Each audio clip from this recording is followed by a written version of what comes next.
Hi, and welcome to Storytime with the ASP, or the Astronomical Society of the Pacific. We do Storytime about once a month, and we are happy to have you with us today. The book that we are going to read is called Sarla in the Sky, and it's written by Anjali Joshi, and the art is by Lisa Kurt. This is the title page, and actually it was signed by the illustrator.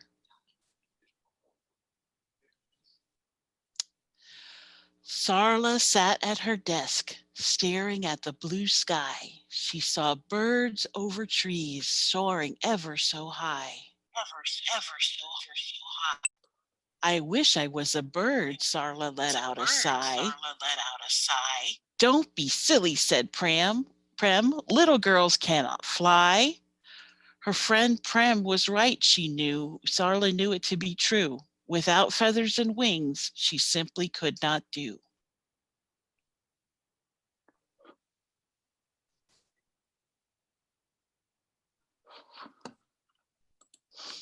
Look at her imagining she could fly like the bird.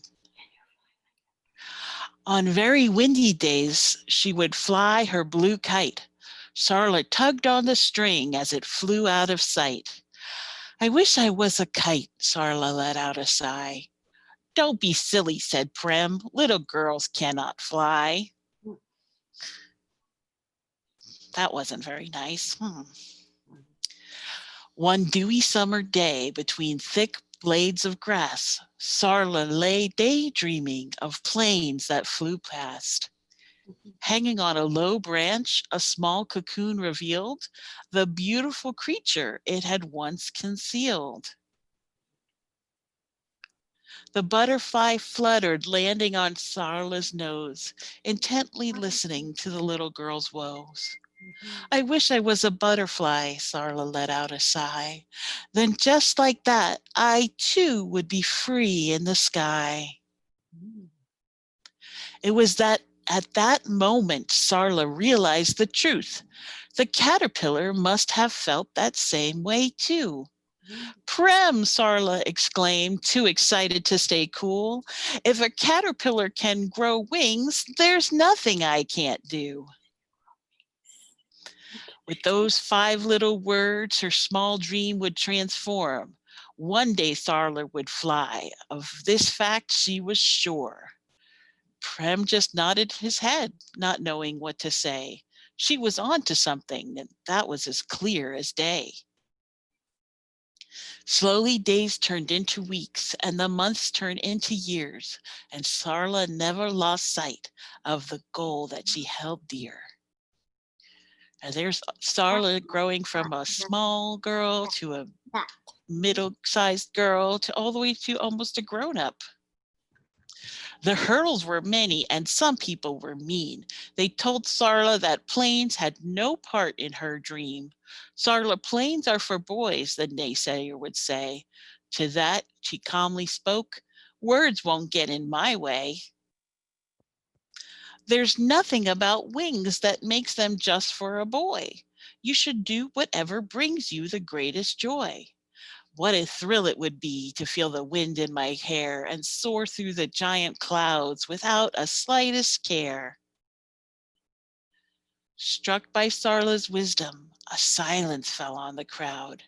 A trailblazer, no doubt. Sarla would make them proud. It was no easy task, but Sarla got it done. She received her pilot license at age 21. A feeling came over her, one she couldn't describe, like a caterpillar who had just learned to fly. There she is with her aviator hat and her pilot license. Aboard the Gypsy Moth in the new pilot seat, Sola flew solo over buildings and trees. She spread her wings like a beautiful butterfly. The wind lifted her up as she soared through the sky.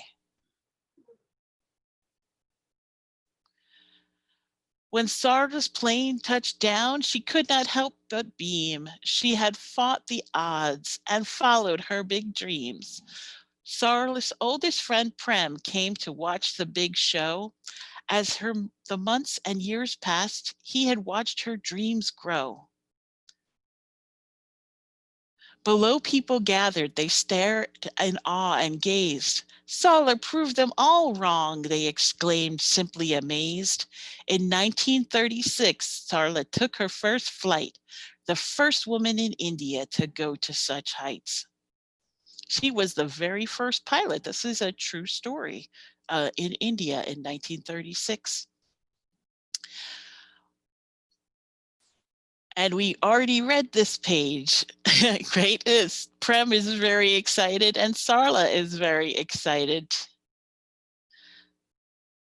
At that moment, her friend felt his heart fill with pride. The small girl who once dreamed now had the world on her side. He stood there a bit stunned, and he could not believe his eyes. She'd done it. She'd showed him just how high girls could fly. And that is the end of our storybook. But I want to turn it over to my friend Anna, who is going to help us with doing our activity. Thanks, Teresa. Keep sharing for a moment and bring up the paper airplane slide. And could you spotlight my video? I don't seem to be able to do that. Wait, maybe I'll do this.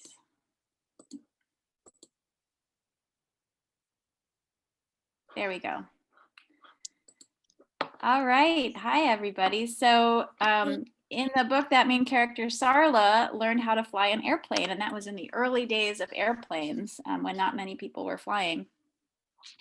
And so we thought as an activity today, we would make some paper airplanes. Some of you might have done this before. We're going to do a really basic paper airplane. And Teresa, if you could stop sharing. I want everyone to see my video nice and big. Yeah, so we asked you to bring along a few sheets of paper. So get out your paper and we're gonna make a paper airplane together. I have a finished one here. So we're gonna make one like this. Right. And if you don't have a piece of paper, you can get one now. In what you had? Let's keep everyone muted because there's a lot of people on here, okay? And we can ask questions afterwards. So you're gonna take your paper and it's a rectangle, right? So you wanna fold it in half the long way. So you're gonna take one long edge and bring it up to the other long edge and try to get the edges nice and lined up as best as you can. And then once the edges are lined up, you can push down on the fold and crease it. Okay, so then you're going to have your piece of paper. It's going to have that fold down the middle. So you're going to open it up like a book. And then you're going to take one of the corners and you want to fold it over so that the top edge lines up with that crease in the middle. So I'm going to get the edge lined up with the crease in the middle, and then I'm going to make another crease on the diagonal like that. See? And then I'm going to do the same thing on the other side. Take that edge, that top edge, line it up with the middle crease, and once they're lined up, you can crease that fold. So now we're going to stop and take a look, and what we should have should look like this. So you should have a square, have a big square with a crease down the middle, and two triangles. So take a look and see if that's what you've got.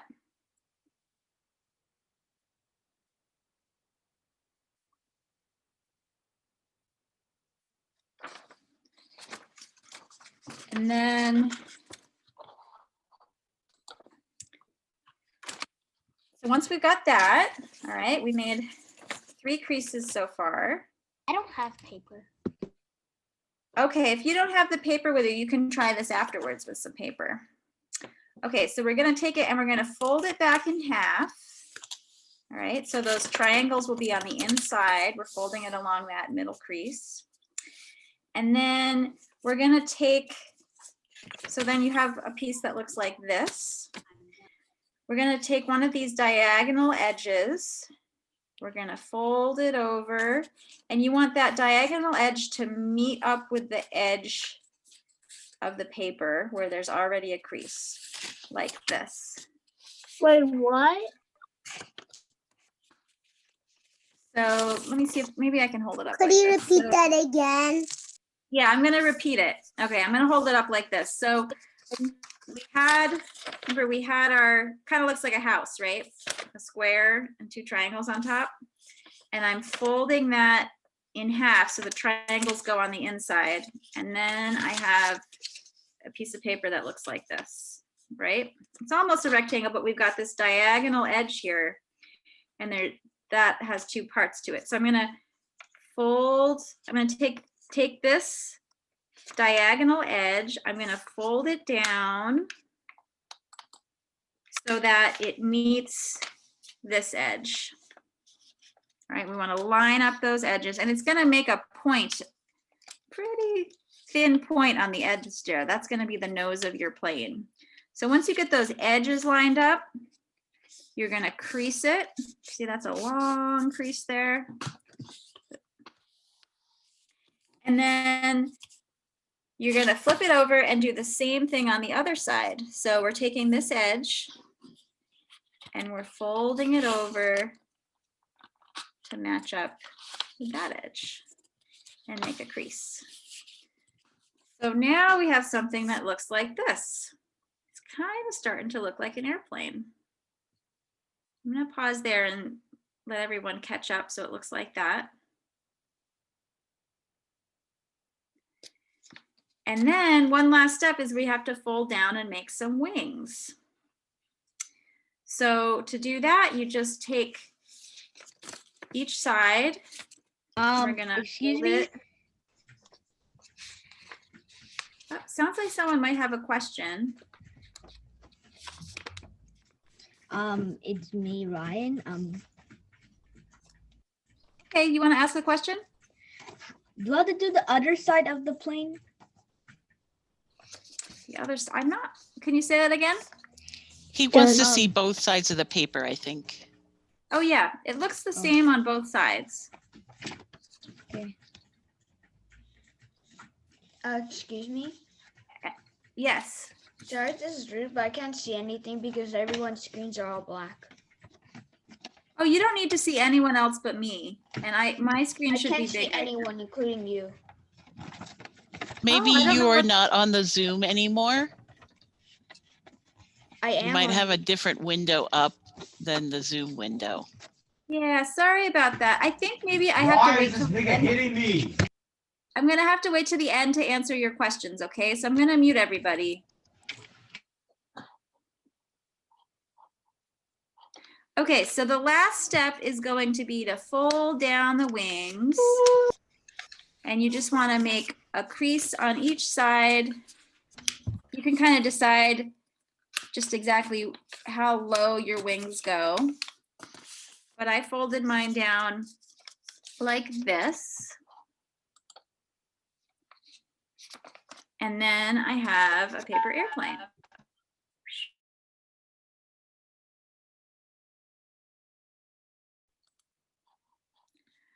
All right, so there we go. There's our paper airplane. Repeat it again. Yeah, I Let's see. So hold on, I'll take questions in a minute. Everyone has to stay muted for a moment. Sorry, this is the first time we've ever had school classes on, so it's a little bit different for us to manage it. Okay, so everyone stay muted. We're gonna just finish up. We've got our paper airplane now. And you can try flying it. See how far it goes. And again, everyone stay muted, please. No talking yet. I'll give you a chance to talk in just a minute. We're gonna finish this part up though, and then you can talk because there's right now there's 80 people on here. So this is our paper airplane. And what I want to encourage you to do is try out making some more paper airplanes and try making some changes in your designs. Like maybe you make your wings longer or shorter, or maybe sometimes you can add an extra fold in the wings. I'm gonna show you like this. And try it out and see if you can make different designs that maybe go farther or not as far. And if you want to try out some different designs and send us some pictures and tell us what worked, our email address is storytime@astrosociety.org. So we're not taking questions just yet, but we will in like 2 minutes. Teresa, could you share the final slide so we can tell everyone what's I coming? will, yes. So we're going to just show you the last slide for, which has the information about next week's story time, or sorry, next so month's story next time. month we're going to be reading a book called, whoops. Hold on just 1 second. No problem. We're going to be reading a book called If You Look Up to the Sky. I'm seeing your desktop, Teresa. Yeah, I am trying to find out what happened to our presentation, but. Okay, I could bring it up. Oh, I got it now. Do you see it now? No, you're not sharing. Don't see it either. That is so fun how sometimes technology doesn't work the way you want it to, isn't it? Okay, here it is. Now I can see. Oh, great. I'm so glad everybody can see now. So this is our Storytime logo. And then this is the Storytime that we're going to have next time. So that's going to be on December 15th, which is a Tuesday like today. It's going to be at 11 a.m. or 2 p.m. if you're on the Eastern Seaboard. And it's called If You Look to the Sky. The story is by Angela Dalton, and the pictures are by Margarita Skygorskaya. Sorry, I should have reviewed that beforehand. But it's going to be a really great book, and I think you'll enjoy it. So we hope to see you next time. And the author, Angela Dalton, lives in Oakland, and she is going to be joining us next time. So that'll be a special treat because we'll have the Angela who wrote the book joining us for the reading next month. Yep. So hopefully we'll see some of you then. We're going to stop recording now, but then we'll have some time to take your questions. Thanks, everybody.